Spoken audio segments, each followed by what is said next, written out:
বর্তমান যুগের সামাজিক, রাজনৈতিক, অর্থনৈতিক, ব্যবসায়িক সব ধরনের অ্যাক্টিভিটিসগুলো এখন সোশ্যাল মিডিয়া নির্ভর হয়ে যাচ্ছে।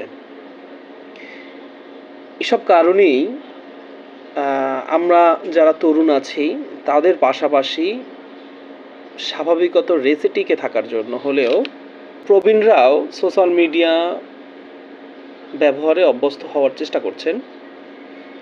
অনেক প্রবীণ ব্যক্তিত্ব, লার্নেড ব্যক্তিত্বরাও সোশ্যাল মিডিয়া ইউজ করছেন কিংবা ইউজ শুরু করেছেন।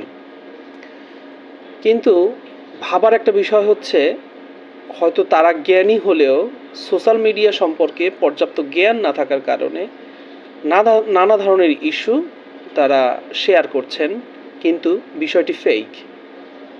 অনেক ধরনের ফেক ইমেজ, অনেক ধরনের ফেক ভিডিও নির্মাণ হচ্ছে এবং সেগুলো প্রবীণরা ব্যবহার করছেন। তো আসলে এই বিষয়টায় বাদ বিচার জ্ঞানটুকু তাদেরকে আমরা দিতে পারি, আমরা তরুণ প্রজন্ম দিতে পারি।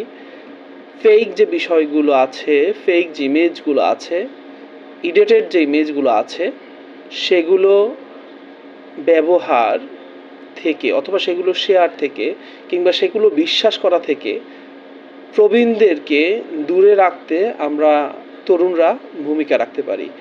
ইভেন সমাজের জন্য বিষয়টা এখন খুব জরুরি, বাংলাদেশের রাজনীতির জন্য বিষয়টা এখন জরুরি।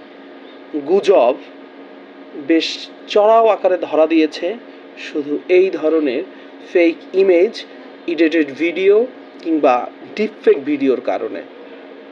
আসুন আমরা সবাই এগিয়ে আসি।